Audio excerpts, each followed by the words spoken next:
Welcome to another episode of Master Plan. I am your gracious host, Monica Sekhmet Grant, and we are here today with another interview with our lovely Naketa Thigpen. She is a balance and relationship coach. Is that correct?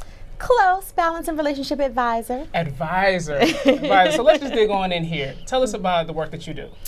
In simple, it's not work because it's fun and relaxing for everyone involved except for me.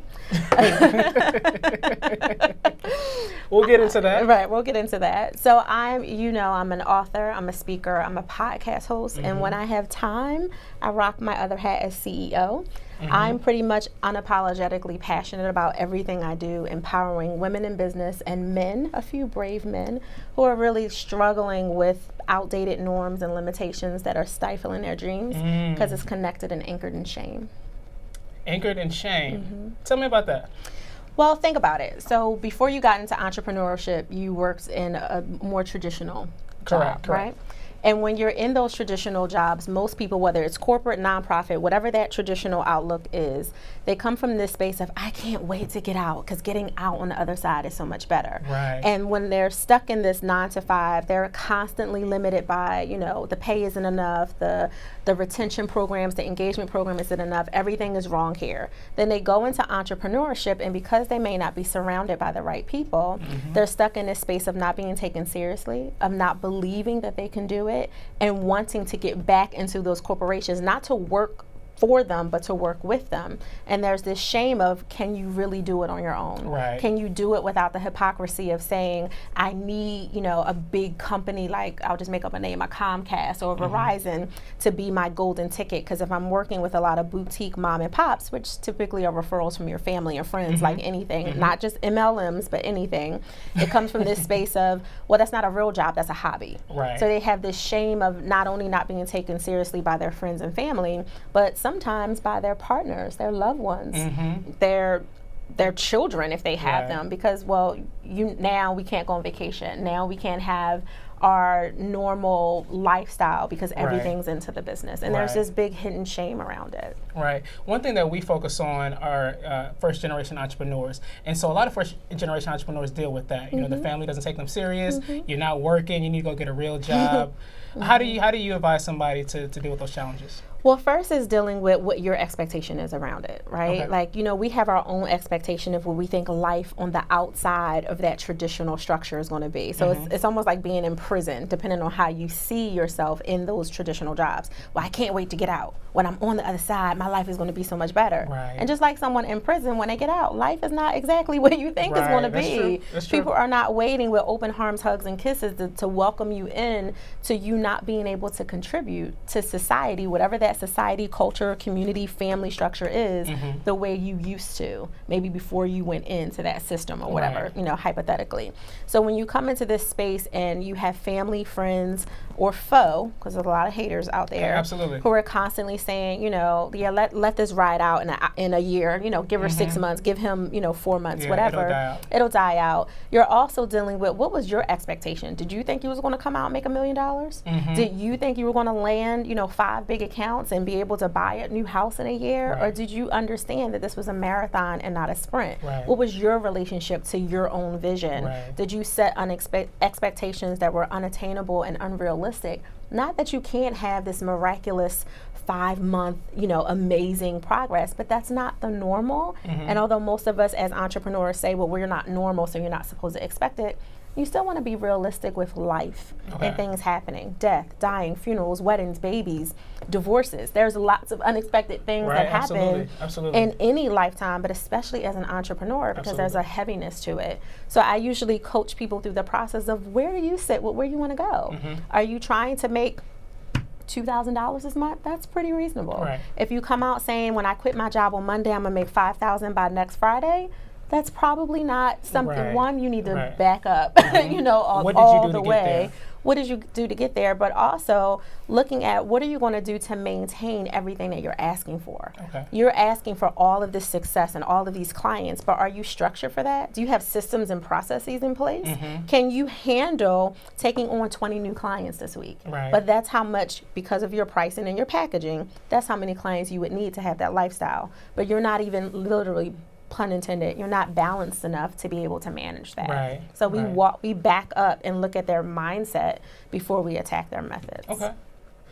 What are some practical tips that a person watching this could take to create that balance in their life, particularly if they're a first generation entrepreneur, they're just getting started, they have a big dream, and I've been there. I've been there. Dream big, That's right. and then you get hit hard, and you don't know, should I continue to do this? Should I go back to the work? Yeah. At least I can have stability.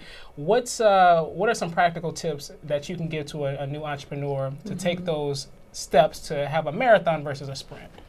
I would say be realistic about who you're working with. You know, who's your ideal client? And we hear that all the time, you know, ideal client, your avatar, build it out. And people skip that step because they don't want to go that deep. I just had a client in this business incubator that I run say, it was really hard for me to do the ideal client avatar, because I have all kind of cartoons and things just to make it a little bit more intimate, because she didn't think that it was necessary to go that deep with her client and understanding them. I was like, yeah, but you want to know where to find them, right? You want to know what rooms to walk in instead of trying to go to every networking event, instead of spending all your money on all these logoed cups. And what if your ideal client doesn't want a mug? Now you didn't spend $1,000 on marketing material and colors of pink and orange thinking, oh, they look pretty, it looks good. But your ideal client, who you really want to work with, who you can service the best, is not attracted to pink and orange. They're not buying you because they were really looking for something a little classy that was black and white with a pop of red. And here you are with some pink and orange, and they're like, I'm not 17. That's not what I'm interested in for whatever that product or service is. So if you really, know where they shop, where they go take their kids to play, whether they're a Walmart shopper for a majority of their clothes, not that this is the only thing they can do, or if they're really that person that's walking into Nordstrom and don't care about prices. You really need to know as much about your client as possible, and if you can get that, then you can figure out what would they pay for this. So if I am servicing let's say a Nordstrom client, and the Nordstrom level client doesn't look at prices and is actually kind of offended that you're price shopping or price comparing, then me walking up to someone saying, oh, well, you can do a coaching program for me for only $299. I'm like, oh, well, obviously I'm not supposed to work with you because that's inexpensive, and I spend $299 on toilet tissue, they might have a different, a little facetious, but they may have a completely different mindset. No, that's real. People believe they get what they pay for, and so they want to pay a lot for something major. Absolutely. Versus, now Walmart makes a lot of money, so there's no disrespect to people who are price comparing, but know who you're talking to. Because if you're talking to someone who's used to getting coaching for $59.99 an hour, then your $299 is way above what they're thinking, and they're just like, I'm sorry, we just wasted an hour and a half or whatever the amount of time was. So if you really know who you're talking to and kind of niche that down, you know how to do your prices, you know what your packages should be, how much should be in it, you know what your color scheme can be. Like, you've laid out everything so you can save money and time, but you cannot skip that step. Know who you're talking to. It's like knowing who you're going to date. Do you want them tall? Do you want them short? Do you want them a little thick in the hips, or you want them a little tight? Otherwise, you're just going through the city. You know what I mean? Like, you're just wasting your time and your money on a lot of unnecessary opportunities that are leading you down this kind of tunnel and funnel of nonsense, which is not only wasting your money, but now it's draining you for when you finally get it together. You don't have energy or money left over to really invest in you. Very true. Very true. Very true. What got you involved in this lifestyle now, being a balance and relationship advisor? How did you get to this place? There's a short story and there's a long story. So the short story is balance is always something that kept me awake. You know, I was raised in an extremely dysfunctional household, and my biological mother is brilliant to this day and completely unbalanced. So I saw what that could look like. I saw what untapped potential looks like when it's not maximized, when it's not guided, when it's not structured, and she's a very dysfunctional person to this day. So that was part of why balance just like stuck with me. Like, I don't want to be that person. So my whole life and all my degrees and all the things that I've done to keep my family together and stay with my husband and maintain my kids and be this power parent and all this stuff I've done has been to be the opposite. of my mother. And I found myself going down this pathway of working so hard as this ultra achieving woman that has 5 jobs and all this, with the cape and the bow tie and the shield to throw. You know, I'm doing all this. And then my daughter, who's 16 now, was about 7.5, basically told me, you're awesome, but you're awesome for everyone but me. Wow. So here I was creating this paradoxical world that was literally just like the one I was running from. In a different way. There was no drugs, there was no alcohol, there were no men involved, but I was giving her the same existence that I had, which was this brilliance that I could see that was unbalanced, because everything was really focused on making sure that I could give them everything in the world, but I wasn't giving them me because I wasn't available. And that had to shift. I needed to make sure that I could live a life that was successful and fruitful, that allowed me to create memories. So everything I do is helping other people create deliberate moments in their life, their business, and their relationship, because otherwise you're just busy running around and no one remembers it anyway. Absolutely. Absolutely. What made you take the step to go out on your own? That was funny. So I was frustrated. That's honest. I was really frustrated. I had an amazing job. I loved what I did. I was great at what I did, but I wasn't fulfilled. And it wasn't a good balance for my family. 12, 16, 18-hour days under someone else's clock, not being able to, you know, I do 12, 16, 18-hour days now. You know, as an entrepreneur, don't get it twisted, you will work hard. However, I can take a 20-minute break at 10 o'clock in the morning if I want, or 4 o'clock in the afternoon, or 9 o'clock at night. Working in someone else's, you know, clock in, clock out, which is all good, and we want to have contracts with those people who clock in and clock out, so it's no disrespect. But in that, I couldn't necessarily maneuver my schedule to make it to recitals and soccer games and everything in between, and that didn't feel good for me. So I sat in this space. I'm really spiritual, as you know, and I just sat in this space of, God, show me what I'm supposed to be doing. So He did. He showed me exactly what I'm supposed to be doing in the long run. He just didn't show me how to get there. So I kind of had to fail forward through the evolutions of my company. We're almost 6 years old. And in those evolutions, I discovered me. I discovered my fears. I discovered my amazingness. I discovered how friggin' incredible I am, and even more so when I push past myself. But where it really came from was me just asking for help. That's awesome. That's awesome. Now, me and you met through Bonnie. I came down to Philly and we recorded an episode with you. And we hit it off since then. You know, you're a mentor of mine. I love you. You're a friend. And we were meeting at the hotel last year? A couple years ago. Couple years ago. And you had given me advice of what I needed to do, and you said I fell back. It wasn't I fell back. I was taking your advice, and I was paying attention to what I really needed to do to move forward. And so I thank you for that. I thank you for that. You know, and you've always been real, and I think that's very important, particularly in the life coaching space, because everybody wants to be happy and everybody wants to be, you know, fulfilled and live life. But you have to deal with the realness of, one, I'm a Black woman. I deal with the reality of being a Black woman. I want to be fulfilled, but I also have to, deal with, the things I have going on in my life. My life isn't perfect. We got dysfunction in our family. We have so many different just issues that still have to be dealt with on top of being an entrepreneur, being successful, wearing that cape. And so I appreciate you because you come forward with it all and say, hey, I'm still here slaying. Right, absolutely, all day. And so I appreciate that. I honor you for that. I appreciate that. Yeah. Thank you for letting me be unfiltered, because that's who I am all day, and some people have selected themselves out because I'm so unfiltered.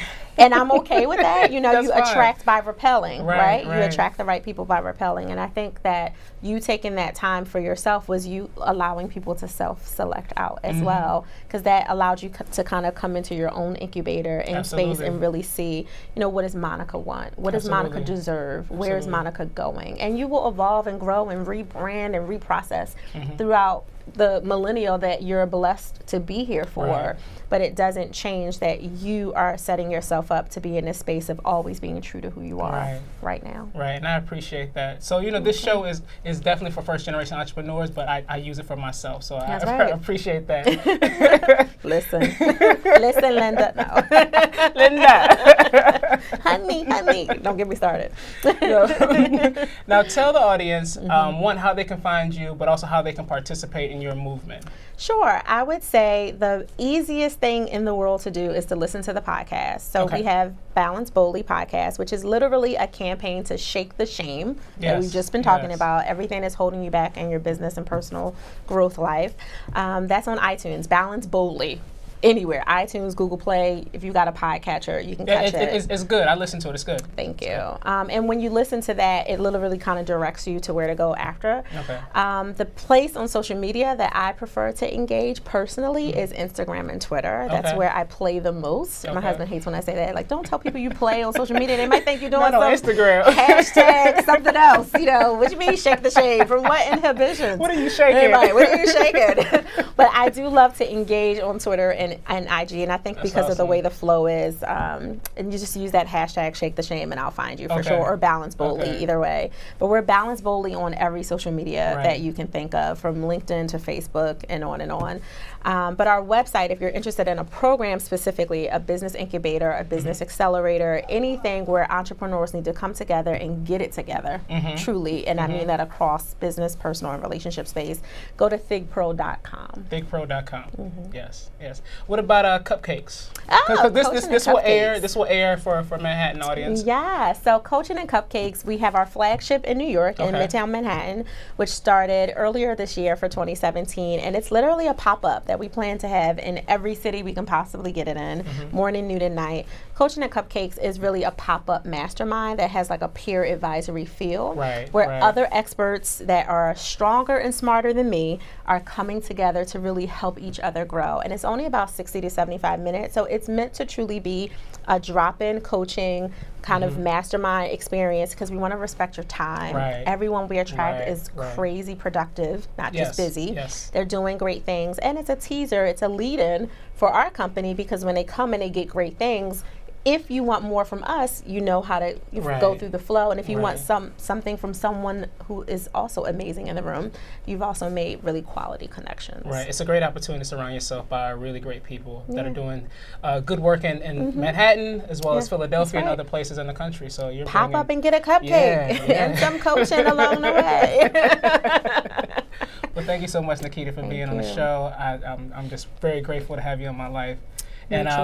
And I hope that the audience sees what I see in you, and hopefully they go into your website. Give them the website again. Thigpro.com. There we go. Well, that's another episode of Master Plan. Stay tuned.